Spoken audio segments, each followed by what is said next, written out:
हाय दोस्तों, हमारे चैनल तैयारी नौकरी की पे आपका बहुत बहुत स्वागत है। और जो हमारा डेली का करंट अफेयर्स का सेशन आता है वो हम लेके आ गए हैं आपके लिए। करंट अफेयर्स 25 जनवरी 2026 है, जो कि सभी एग्जाम्स, जो भी गवर्नमेंट एग्जाम्स होते हैं सभी के लिए इंपॉर्टेंट है। काफ़ी इंपॉर्टेंट क्वेश्चन है, लगभग 35-36 क्वेश्चन हैं आज, जो देश दुनिया की घटनाएं हुई हैं उनसे रिलेटेड, जो हमारे एग्जाम के लिए काफ़ी इंपॉर्टेंट है। और इसका PDF जो है वो डिस्क्रिप्शन में डाला हुआ है लिंक, वहाँ से आप डाउनलोड कर लीजिए, अपने दोस्तों के साथ भी इसको शेयर कीजिए। तो चलिए हम देखते हैं फटाफट क्वेश्चंस आज के जो भी हमारे करंट अफेयर्स हैं, और आप इसका लाभ उठाइए। चलिए शुरू करते हैं। पहला क्वेश्चन देखते हैं। हमारा पहला क्वेश्चन क्या है? राष्ट्रीय मतदाता दिवस, वोटर्स डे, वोटर्स जो मतदाता होते हैं ना, 18 साल की उम्र से ऊपर के जो मतदाता होते हैं, 18 साल का जो उम्र पार कर लेते हैं वो मतदाता हो जाते हैं। तो 25 जनवरी को जो है राष्ट्रीय मतदाता दिवस मनाया जाता है। ये 16वां है, इस वर्ष जो है वो 16वां मनाया जा रहा है। इस वर्ष का विषय रखा गया है, जो राष्ट्रीय मतदाता दिवस का जो आयोजन करेगी निर्वाचन आयोग, उसमें विषय रखा है मेरा भारत मेरा वोट। इस नाम से विषय रखा, और इसका नारा दिया गया, एक स्लोगन भी रखा गया है, भारतीय लोकतंत्र के केंद्र में नागरिक। भारतीय लोकतंत्र के केंद्र में नागरिक। भारत एक लोकतांत्रिक देश है, और इसमें जो है 2 प्रकाशन का भी विमोचन किया जाएगा। 2 चीज पब्लिश हुई है। पहला है 2025 पहल और नवाचारों का वर्ष, और दूसरा है चुनाव का पर्व बिहार का गर्व। बिहार में अभी हाल ही में इलेक्शन जो हुआ पिछले वर्ष 2025 में, उसमें जो है चुनाव आयोग ने बहुत बेहतरीन काम किया, तो उसी के लेकर जो है इन्होंने एक प्रकाशन किया है, चुनाव का वर्ष बिहार का गर्व। बिहार विधानसभा 2025 में उत्कृष्ट रिपोर्टिंग के लिए प्रिंट मीडिया के श्रेणी में जो है दैनिक जागरण को जो है राष्ट्रीय पुरस्कार प्रदान किया जाएगा। ठीक है। अगला क्वेश्चन, हाल ही में संयुक्त समुद्री अभ्यास दोस्ती किन देशों के बीच किया गया? ये दोस्ती जो है बेसिकली 3 देशों के बीच किया जाता है। त्रिपक्षीय है ये, त्रिपक्षीय। ठीक है, 3 पक्ष होते हैं, 3 पक्ष 3 देश हुए, और ये द्विवार्षिक होता है, यानी 2 वर्षों में एक बार आयोजित किया जाता है, द्विवार्षिक। ठीक है। भारत, मालदीव और श्रीलंका की नौसेना और कोस्ट गार्ड के बीच ये आयोजित किया जाता है। 17वां संस्करण इस बार था, जो माले में 17 से 19 जनवरी 2026 को आयोजित किया गया, संयुक्त समुद्री अभ्यास। चर्चित पुस्तक, हिंदी पुस्तक है कर दिखाओ कुछ ऐसा। इसके लेखक कौन है? कर दिखाओ कुछ ऐसा। रेडियो जॉकी और लेखक हैं RJ कार्तिक, उन्होंने ये पुस्तक लिखी है। इनका जो है अंग्रेजी अनुवाद जो है डू समथिंग दैट मैटर्स, इस नाम से जो है अभी लॉन्च किया गया है। अनायड़ी पूरम उत्सव किस राज्य में मनाया जाता है? ये उत्सव है एक वार्षिकोत्सव है। केरल के कोल्लम में स्थित श्री नरसिम्हा स्वामी मंदिर का ये वार्षिक उत्सव है। इसमें बेसिकली जो इसका फेमस है गज मेला। गज मतलब क्या हुआ? हाथी। हाथियों को जो है काफी सजा के जो है एक मेले का आयोजन किया जाता है, जो काफी प्रसिद्ध है उस नाम से।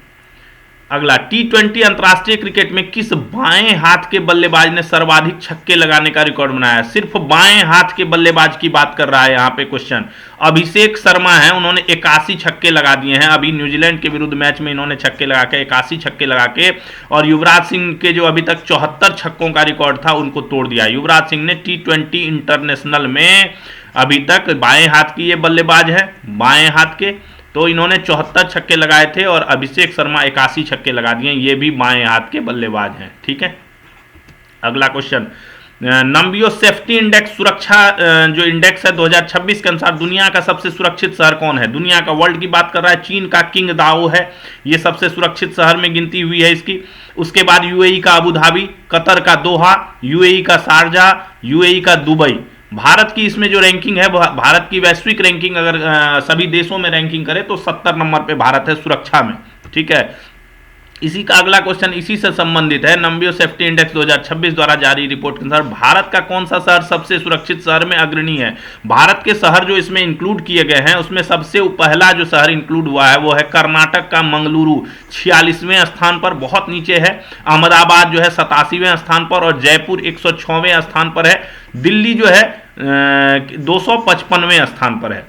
तो ठीक है, दिल्ली का तो आंकड़ा और नीचे है, 255वें स्थान पर, बहुत नीचे है। तो सबसे सुरक्षित शहरों में भारत का ये स्थान अभी है। किस फिल्म को ऑस्कर के इतिहास में पहली बार सर्वाधिक 16 श्रेणियों में नामांकन मिला है? इतना श्रेणी में नामांकन पहले किसी भी फिल्म को नहीं मिला। Best film, best director, best actor, best actress, सभी श्रेणी में, और टेक्निकल श्रेणियों में, काफ़ी श्रेणियों में जो है इसको नामांकन मिला है। अमेरिका का फिल्म है, अमेरिकी निर्देशक रयान कुगलर की फिल्म है सिनर्स। सिनर्स नाम से एक फिल्म बनाई है, उसको जो है ये हॉरर मूवी है, हॉरर थ्रिलर मूवी है सिनर्स, तो उसी को जो है 16 श्रेणियों में नामांकन मिला है। भारत की जो एकमात्र आशा थी होम बाउंड, वो जो है बाहर हो गई है, वो बाहर हो गई है, वो आउट हो गई। 1 जनवरी 2026 से प्रभावी नए केंद्रीय मोटर वाहन नियम के अनुसार 1 साल में कितनी बार यातायात नियमों के उल्लंघन पर ड्राइविंग लाइसेंस सस्पेंड करने का प्रावधान है? केंद्रीय मोटर वाहन नियम जो है 1 जनवरी 2026 से प्रभावी हो गए हैं। पहले भी इसमें संशोधन किया गया था और फिर संशोधन करके लागू किया गया है। तो इसमें जो है कितनी बार अगर आप ट्रैफिक उल्लंघन करते हैं तो आपका ड्राइविंग लाइसेंस सस्पेंड हो जाएगा। पूरे साल में 5 बार ये गिनती की जाएगी। 1 जनवरी से लेके 31 दिसंबर के बीच की गिनती की जाएगी। अगर इसमें 5 बार होता है तो ड्राइविंग लाइसेंस सस्पेंड होगा। अगर अगले साल में चला जाता है, इस साल 4 हुआ, तो फ्रेश ईयर में फिर से जो नया गिनती शुरू हो जाएगा 1 से। पराक्रम दिवस कब मनाया जाता है? पराक्रम दिवस 23 जनवरी को पता ही है, सुभाष चंद्र बोस की जयंती पर मनाया जाता है पराक्रम दिवस। जन्म कब हुआ था? 23 जनवरी 1897 को। कहाँ? कटक, उड़ीसा में। ठीक है। किससे रिलेटेड है? आज़ाद हिंद फौज। आज़ाद हिंद फौज के ये सबसे शीर्ष नेता थे, है ना। नारा क्या दिया था? दिल्ली चलो का नारा दिया था। जय हिंद, जय हिंद का इन्होंने प्रचलन किया था, काफी ज्यादा जय हिंद का प्रचलन। रविन्द्रनाथ टैगोर ने इन्हें जननायक की उपाधि दी थी, तो काफी प्रसिद्ध थे। इनकी मृत्यु अभी भी रहस्य बनी हुई है। 1945 में कहा जाता है कि विमान दुर्घटना में मृत्यु हो गई, बट अभी तक वो क्लियरिटी नहीं हुई है। किस राज्य में मुख्यमंत्री सेहत बीमा योजना की शुरुआत की गई है, जिसके तहत बिना किसी आय एवं उम्र सीमा के राज्य के हर परिवार को 10 लाख तक का मुफ्त इलाज प्रदान किया जाएगा? अपने तरह की देश में ये पहली योजना है। इतना ज़्यादा बेनिफिट आज तक किसी भी स्वास्थ्य बीमा योजना में नहीं दिया गया है। इसमें क्या है, एक परिवार में अगर मान लीजिए 5 आदमी हैं तो उसके लिए 10 लाख का एक कार्ड बनाया जाएगा और इसमें ये सारे आदमी शामिल हैं। 1 साल के अंदर जो है इन सभी आदमी का जो है 10 लाख के अंदर जो है इन पैनल्ड हॉस्पिटल्स और गवर्नमेंट हॉस्पिटल में फ्री इलाज होगा। और इसमें हार्ट, किडनी, इंपॉर्टेंट जितने भी पार्ट्स हैं उन सभी को शामिल किया गया है। पंजाब ने शुरू किया गया है, पंजाब में ये जो है शुरू हो गया है। किस टोल प्लाजा पर देश के दूसरे multi lane free flow system की शुरुआत की जाएगी? यानी अपना बिना बैरिकेडिंग के टोल वसूली, बैरिकेडिंग के, ठीक है, बैरिकेडिंग के क्या होगा? टोल वसूली होगी। अब वो बैरिकेडिंग नहीं रहेगी, ऑटोमेटिक टोल जो है वो कट जाएगा। गाड़ी का जो नंबर प्लेट है उसको रिकॉग्नाइज करके अगर वो फास्टैग नहीं भी लगा हुआ है तो भी गाड़ी का नंबर प्लेट से जो है उसको वो माप लेगा, वो कर लेगा। उसमें कैमरे लगे हुए हैं। दिल्ली अंबाला हाईवे 44 पर जो है हरियाणा स्थित बसताड़ा टोल प्लाजा है, वहां पे दूसरा शुरू किया गया है। पहला कहां शुरू किया गया था? गुजरात में NH 48 के भरूच सूरत खंड पर 84 टोल प्लाजा पर पहली जो है पायलट प्रोजेक्ट के रूप में शुरू की गई थी और अभी ये दूसरा शुरू किया गया है दिल्ली अंबाला हाईवे पर हरियाणा में बसताड़ा टोल प्लाजा पे मल्टी लेन फ्री फ्लो, ठीक है, सिस्टम। देश का सर्वाधिक एक्सप्रेसवे वाला प्रदेश कौन है? एक्सप्रेसवे, सर्वाधिक एक्सप्रेसवे उत्तर प्रदेश में 7 हैं, 7 संचालित हैं और 15 तो अभी अंडर कंस्ट्रक्शन है, यानी 15 साथ 22 हो जाएंगे अगर ये सारे चालू हो जाएंगे तो। मेट्रो नेटवर्क के मामले में कौन सा राज्य सबसे अग्रणी है? मेट्रो नेटवर्क के मामले में उत्तर प्रदेश सबसे अग्रणी है। और किन किन चीज़ों में अग्रणी है? उत्तर प्रदेश की हम चर्चा आज इसलिए कर रहे हैं कि उत्तर प्रदेश का जो है स्थापना दिवस जो है वो मनाया जाता है 24 जनवरी को हर वर्ष मनाया जाता है, तो उसका स्थापना दिवस था, इसलिए उसकी चर्चा कर रहे हैं हम। तो उत्तर प्रदेश जो है काफ़ी चीज़ों में अग्रणी है और खास करके जब से योगी आदित्यनाथ जी ने मुख्यमंत्री का कार्यभार संभाला है तब से उत्तर प्रदेश विकास की दिशा में बहुत तेज़ी से बढ़ रहा है। देखिए, प्रधानमंत्री उज्ज्वला योजना जो चलती है जिसके तहत गैस सिलेंडर दिए जाते हैं मुफ्त में गरीबों को, उसमें प्रथम है। मुख्यमंत्री सामूहिक विवाह योजना करवाने में प्रथम है। महिला बाल अपराध संबंधी जो मामले होते हैं उनके निस्तारण में प्रथम है। कृषि निवेशों पर DBT यानी डायरेक्ट बैंक ट्रांसफर के अनुदान जो दिया जाता है उसके भुगतान में प्रथम स्थान पे है। एथनॉल उत्पादन व आपूर्ति में प्रथम स्थान पे है। जल जीवन मिशन जो हर घर जल योजना है उसमें कार्यान्वयन में ये प्रथम स्थान पे है। पावर फॉर ऑल योजना, गरीबों के लिए मुफ्त बिजली योजना जो है उन सब में ये प्रथम पे है। देश का सबसे बड़ा उपभोक्ता एवं श्रम बाजार वाला राज्य कौन सा है? ये भी उत्तर प्रदेश है। 96 लाख एमएसएमई जो है यहाँ पे इकाइयां संचालित हो रही हैं। फल एवं सब्जियों के उत्पादन में प्रथम पे है, गन्ना प्रथम पे है, चीनी, आम, दूध, आलू, सीरा, इन सब के उत्पादन में ये अग्रणी है। तो उत्तर प्रदेश भारत का जो है बहुत अग्रणी राज्य है, बहुत विकसित दिशा में जो है ये जा रहा है। संयुक्त राष्ट्र व्यापार और विकास संघ की रिपोर्ट के अनुसार वर्ष 2025 में भारत में प्रत्यक्ष विदेशी निवेश में कितने प्रतिशत की बढ़ोतरी हुई है? UNCTAD, United nation council of trade and development, संयुक्त राष्ट्र व्यापार और विकास संघ, अंकटाड कहा जाता है इसको। तो इसने रिपोर्ट जारी की है। तो प्रत्यक्ष विदेशी निवेश में 73% की वृद्धि हुई 25 में और 47 अरब डॉलर जो है प्रत्यक्ष विदेशी निवेश हो गया। 3 दिवसीय अंतर्राष्ट्रीय चुनाव प्रबंधन सम्मेलन के दौरान चुनाव से जुड़ी हर जानकारी को एक ही डिजिटल प्लेटफॉर्म पर उपलब्ध कराने हेतु निर्वाचन आयोग द्वारा कौन सा डिजिटल प्लेटफॉर्म लॉन्च किया गया? अभी जो 3 दिवसीय चल रहा था अंतर्राष्ट्रीय चुनाव प्रबंधन सम्मेलन, उसके दौरान एक प्लेटफॉर्म लॉन्च किया गया जिसमें 40 जो चुनाव से रिलेटेड ऐप है उन सबको एक जगह सेंट्रलाइज कर दिया गया। ECI नेट इस नाम से जो है एक प्लेटफॉर्म लॉन्च किया गया है। और भारत ने दूसरे देशों को भी बोला है कि अगर जरूरत हो तो हम आपको भी आपके भाषा में जो है इसको डेवलप करने में हेल्प करेंगे। भारत के विश्व के किस सबसे विकसित आर्थिक गुट के साथ होने वाले समझौते को मदर ऑफ ऑल डील कहा गया है? भारत जो है अभी एक आर्थिक गुट है, उसके साथ समझौता करने जा रहा है, उसको मदर ऑफ ऑल डील कहा है। यूरोपीय संघ जो 27 देशों का जो ये संघ है, 27 यूरोपीय देशों का जो ये संघ है, उसके साथ जो है एक डील होने जा रही है। उम्मीदतः ये 27 जनवरी को डील संपन्न हो जाएगी। तो उसी यूरोपीय आयोग के अध्यक्षा हैं उर्सुला वान डेर लेयन, इन्होंने यह नाम दिया है, इसको कहा है मदर ऑफ ऑल डील। शहरी आजीविका को मजबूत करने के प्रयासों के तहत रेहड़ी पटरी वालों के लिए किस कार्ड को लॉन्च किया गया है? प्रधानमंत्री ने अभी जो है केरल की यात्रा की थी तो उसमें पीएम स्वनिधि क्रेडिट कार्ड योजना ये शुरू किया गया है। ये पीएम स्वनिधि जो है ये पहले से ऋण योजना थी, ऋण योजना ये चल ही रही है अभी, ये स्वनिधि ऋण योजना चल रही थी। अभी क्या किया है, क्रेडिट कार्ड भी इसका शुरू कर दिया गया है, PM Svanidhi credit card. Kerala के तिरुवनंतपुरम से प्रधानमंत्री ने इसकी शुरुआत की। इसमें क्या है, 10 से 30 हजार रुपए का बिना ब्याज का जो है पैसा मिलेगा, जो भी रेहड़ी वाले पटरी वाले जो हैं, जो कारगर श्रमिक हैं उनके लिए। असम ने शोध और उच्च शिक्षा को बढ़ाने के लिए किस योजना की शुरुआत की है? असम में जो है उच्च शिक्षा शोध को बढ़ाने के लिए जो है एक योजना शुरू की गई है, अटल विचल अग्रगामी योजना, अटल विचल अग्रगामी योजना। इसमें क्या करें, जो शोधार्थी होंगे उसको, जो नॉर्मल शोधार्थी हैं उनको 25,000 रुपये मिलेगा और जो दिव्यांग शोधार्थी हैं, जो डिसेबल्ड हैं, उनको 40,000 पर माह दिया जाएगा शोध करने के लिए। प्राइस वाटर हाउस कूपर्स के ग्लोबल सीईओ सर्वे के अनुसार दुनिया के पसंदीदा निवेश गंतव्य में भारत कितने स्थान पर है? अभी एक रिसर्च किया गया, सर्वे किया गया, उसमें जो ग्लोबल सीईओ वगैरह हैं उनसे एक मंतव्य लिया गया, तो उसमें पूछा गया कि आपका जो पसंदीदा निवेश गंतव्य है वो कौन सा है, तो उसमें भारत का क्या स्थान है? तो भारत दूसरे स्थान पर है। भारत बहुत अच्छा अभी जो है निवेश का केंद्र बन गया है विदेशी निवेशकों का। पहला पर अमेरिका है और तीसरे स्थान पर जो है जर्मनी है। किस राज्य सरकार ने होप आइलैंड पर एक नया स्पेस पोर्ट बनाने की घोषणा की है, जिसे निजी और व्यावसायिक छोटे और मध्यम क्षमता वाले लॉन्च मिशन हेतु उपयोग किया जाएगा? स्पेस पोर्ट बनाएगा जहां से छोटे और मध्यम क्षमता वाले व्हीकल लॉन्च जो है वो किए जाएंगे, निजी और व्यावसायिक दोनों किया जा सकता है। इससे आंध्र प्रदेश में किया जाएगा स्पेस पोर्ट। किस रेलवे स्टेशन पर एएससी अर्जुन नामक ह्यूमन रोबोट जो है, ह्यूमनॉइड रोबोट जो है, यानी मानव की तरह दिखने वाला रोबोट जो है वो तैयार किया गया है, जो घुसपैठियों को चेहरे से पहचान कर अलर्ट करेगा, भीड़ मैनेजमेंट करेगा, आग की सूचना इत्यादि में मदद करेगा।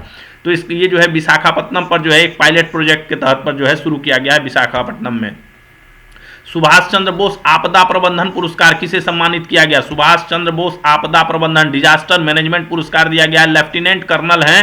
लेफ्टिनेंट कर्नल सीता अशोक सेल्के हैं, उनको दिया गया है। केरल के वायनाड में 2024 में बाढ़ और भूस्खलन के बाद राहत अभियान लीड करने हेतु सीता अशोक सेल्के जो है ये लेफ्टिनेंट कर्नल हैं। केंद्र सरकार ने एमएसएमई क्षेत्र को मजबूत करने के लिए किस में 5,000 करोड़ के इक्विटी निवेश को मंजूरी दी है। इनको एमएसएमई क्षेत्र को बढ़ावा देने के लिए small industries development bank of India, क्या हुआ, SIDBI small industries development bank of India जो है, जो पहले किसका पार्ट था, आईडीबीआई का पार्ट था, वो जो 1990 में फिर इसको जो है 2 अप्रैल 1990 को इसको अलग संस्था के रूप जो एमएसएमई का पूरा ही वित्त पोषण वगैरह देखता है उसके लिए इसकी स्थापना की गई थी। तो उसी में जो है कैश फ्लो बढ़ाने के लिए जो है 5,000 करोड़ का इक्विटी निवेश करने की मंजूरी दी है। बीसीसीआई ने आईपीएल के लिए किसके साथ 270 करोड़ का स्पॉन्सरशिप समझौता किया? बीसीसीआई ने स्पॉन्सरशिप समझौता किया है जेमिनी के साथ, जो जेमिनी है ना, एआई जेमिनी, उसके साथ किया गया। इसकी जो प्रतिद्वंदी है चैट जीपीटी, वो किसका स्पॉन्सर करती है, डब्ल्यूपीएल का, यानी चैट जीपीटी किसका करती है, डब्ल्यूपीएल का। और जो जेमिनी हो गया वो किसका करेगी, जेमिनी करेगी अभी आईपीएल का, जो इंडियन प्रीमियर लीग होता है उसका। टाटा ग्रुप जो है वो आईपीएल का टाइटल स्पॉन्सर है, टाइटल आता ही है, टाटा आईपीएल आता है ना, वो टाइटल इसका टाटा है। पहले दूसरा था इसका वीवो था, वीवो आईपीएल चलता था पहले, अब टाटा करती है इसका टाइटल स्पॉन्सरशिप। अपोलो टायर्स क्या करती है, जर्सी स्पॉन्सर करती है। पहले कौन करता था, ड्रीम 11 करता था, लेकिन भारत में जब बैन हो गया ड्रीम 11 तो उसके बाद जो है अपोलो टायर्स को जो है जर्सी स्पॉन्सरशिप मिल गई। आईपीएल 2026 कब से, 26 मार्च से 31 मई तक जो है इसका आयोजन किया जाएगा आईपीएल का। किसे इटर्नल ग्रुप का नया सीईओ नियुक्त किया गया? इटर्नल ग्रुप का सीईओ जो है, इसके संस्थापक, जो इटर्नल ग्रुप के संस्थापक हैं दीपिंदर गोयल, उन्हीं को, वो जो है सीईओ पद से हट गए हैं। उनके बाद जो है अलविंदर ढींडसा को जो है नियुक्त किया गया है। दीपिंदर गोयल काफ़ी जब से स्थापना हुई इस ग्रुप की तब से इसके संस्थापक थे, और इन्होंने ये सीईओ पद से हट के वाइस चेयरमैन का पद इन्होंने ले लिया है, और इसके बाद जो है अलविंदर ढींडसा को इस पद पर नियुक्त किया गया है सीईओ के रूप में। गार्जियन इंडिया ने किसे अपना कंट्री हेड नियुक्त किया गया है? करुणाकरन अजीसूर को जो है कंट्री हेड नियुक्त किया गया है इंडिया का, भारत का। यह company the guardian life insurance company of America का एक भाग है। जो guardian life insurance company America जो है भारत में भी अपना निवेश करती है, भारत में भी अपना काम करती है, उसका कंट्री हेड इंडिया नियुक्त किया गया है करुणाकरन अजीसूर को। भारतीय रिजर्व बैंक ने किसे एचडीएफसी बैंक का पूर्णकालिक निदेशक नियुक्त किया गया है, होल टर्म डायरेक्टर नियुक्त किया कैजाद भरूचा को। 19 अप्रैल 2026 से इनका कार्यकाल शुरू होगा, 3 साल तक पूर्ण कार्यकाल रहेगा। यूएई ने भारत के किस राज्य के साथ भारत फ्यूचर सिटी के विकास हेतु सहयोग पर विचार करने पर सहमति व्यक्त की है? यूएई ने भारत के तेलंगाना के साथ जो है, जब अभी आर्थिक मंच पर जो है विश्व आर्थिक फोरम जो हुआ था अभी, उसमें तेलंगाना के साथ जो है एक समझौता किया है, सहमति व्यक्त की है कि हम भारत फ्यूचर सिटी के विकास में जो है वहाँ पर सहयोग करेंगे। किन 2 देशों ने अंतर्राज्यीय सहयोग के माध्यम से प्रारंभिक बाल्यावस्था देखभाल, शिक्षा और विकास को मजबूत करने के लिए समझौता ज्ञापन पर हस्ताक्षर किया गया है? बेसिकली ये जो बच्चे हैं, बच्चों की देखभाल, शिक्षा, डेवलपमेंट, इन सब चीज़ों को मजबूत करने के लिए 2 राज्यों ने आपसी सहमति जताई है एक दूसरे से मिलकर, उड़ीसा और मेघालय ने मिलकर। बहुत इंपॉर्टेंट क्वेश्चन है, उड़ीसा और मेघालय ने मिलकर किया है ये। कौशल विकास और उद्यमिता मंत्रालय ने किसके साथ एक समझौता ज्ञापन पर हस्ताक्षर किया है जिसके तहत रोजगार योग्यता बढ़ाना, कौशल विकास, स्किल डेवलपमेंट में वैश्विक सहयोग स्थापित करना है? कौशल विकास और उद्यमिता मंत्रालय है, इसने एक समझौता हस्ताक्षर किया है विश्व आर्थिक मंच के साथ। अभी जो विश्व आर्थिक मंच की बैठक हुई थी उसी में यह समझौता हस्ताक्षर किया है। सिंगापुर की ट्री लेडी के नाम से विख्यात किस पर्यावरणविद का हाल ही में निधन हो गया है? कीर्तिदा मेकानी भारत की जन्मी हुई थी, जन्म इनका भारत में हुआ था, जन्म भारत में। कर्मभूमि इनकी जो थी, कर्मभूमि कहाँ थी? कर्मभूमि सिंगापुर, ये सिंगापुर में काम करती थी। पर्यावरणविद थी, पेड़ लगाने वाले में इनका बहुत ज़्यादा योगदान था, इसीलिए इनको ट्री लेडी के नाम से जाना जाता था। टाटा समूह, टाटा ग्रुप ने किस राज्य में एक विशाल एआई इनोवेशन सिटी विकसित करने के लिए 11 अरब अमेरिकी डॉलर के निवेश की घोषणा की है? एआई इनोवेशन सिटी विकसित किया जाएगा, विशाल, ठीक है, बड़ा एआई इनोवेशन सिटी विकसित करने के लिए टाटा ग्रुप में महाराष्ट्र में जो है 11 अरब अमेरिकी डॉलर के निवेश की घोषणा की है। राजस्थान सरकार ने किस जिले में एक नया जैविक पार्क विकसित करने की घोषणा की है? राजस्थान सरकार ने एक नया जैविक पार्क विकसित करेगा, अलवर जिले के कटी घाटी क्षेत्र में जो है ये नया जैविक पार्क जो है विकसित किया जाएगा। 81 विभिन्न प्रजातियां होंगी, इसमें 400 से अधिक वन्यजीव के साथ ये जो है जैविक पार्क विकसित किया जाएगा। किस राज्य ने गुटखा, पान मसाला तथा तंबाकू युक्त सभी उत्पादों पर सख्त प्रतिबंध लगाने की घोषणा की है? हालांकि ये प्रतिबंध पहले ही लगा दिया गया था, लेकिन अभी इसको और सख्ती से पालन करने के लिए जो है उड़ीसा ने जो है इसकी घोषणा कर दिया। हालांकि उड़ीसा में 2013 से जो है ये प्रतिबंध था, लेकिन अभी जो है इसको सख्ती से पालन करने के लिए इसने जो है घोषणा की है उड़ीसा ने। अभी 1 फरवरी से इस पर जो है टैक्स भी बहुत ज़्यादा बढ़ने जा रहा है, गुटखा, पान मसाला और तंबाकू युक्त पदार्थों पर। उत्तर प्रदेश का स्थापना दिवस कब मनाया जाता है? अभी मैंने ऊपर जो जब उत्तर प्रदेश की चर्चा हो रही थी बताया ही था, 24 जनवरी को मनाया जाता है। 24 जनवरी 1950 को संयुक्त प्रांत का नाम बदलकर जो है उत्तर प्रदेश कर दिया गया, और तभी से जो है 2017 में जो है इसकी घोषणा की गई कि हर 24 जनवरी को जो है यूपी दिवस जो है उत्तर प्रदेश दिवस मनाया जाएगा। राष्ट्रीय बालिका दिवस, बालिका दिवस जो है वो कब मनाया जाता है? 24 जनवरी को राष्ट्रीय बालिका दिवस के रूप में मनाया जाता है। शुरुआत महिला एवं बाल विकास मंत्रालय जो है भारत सरकार का, उसने 2008 में इसकी शुरुआत की थी। इंदिरा गांधी ने पहली बार इसी दिन जो है यानी 24 जनवरी को जो है प्रधानमंत्री के रूप में अपना कार्यभार संभाला था, और इस दिन इनको नारी शक्ति के रूप में याद किया जाता है। तो बेसिकली ये इंदिरा गांधी इतनी सशक्त नेता थी, महिला के क्षेत्र में इनका बहुत बड़ा योगदान था महिला को के विकास में, तो उसी को याद करते हुए उनकी जो है उनको इनसे प्रेरणा लेते हुए जो है ये राष्ट्रीय बालिका दिवस मनाया जाता है। काफ़ी सारे कार्यक्रम भी आयोजित किए जाते हैं हर राज्य सरकार द्वारा, केंद्र सरकार द्वारा बालिकाओं से रिलेटेड हुए। तो ये थे हमारे आज कितने 38 क्वेश्चंस थे टोटल, काफ़ी क्वेश्चंस थे आज। तो ये था हमारा आज का सेशन। आप लोग को आज का सेशन कैसा लगा जरूर कमेंट में बताएं, और अपने दोस्तों को भी शेयर कीजिए जिससे वो भी इसका लाभ उठा सकें। हम फिर मिलेंगे कल नए सेशन के साथ, नए करंट अफेयर्स के साथ। तब तक के लिए आप लोग अपनी तैयारी को जारी रखिए। थैंक्स फॉर वॉचिंग तैयारी नौकरी की। मिलते हैं हम फिर। जय हिंद।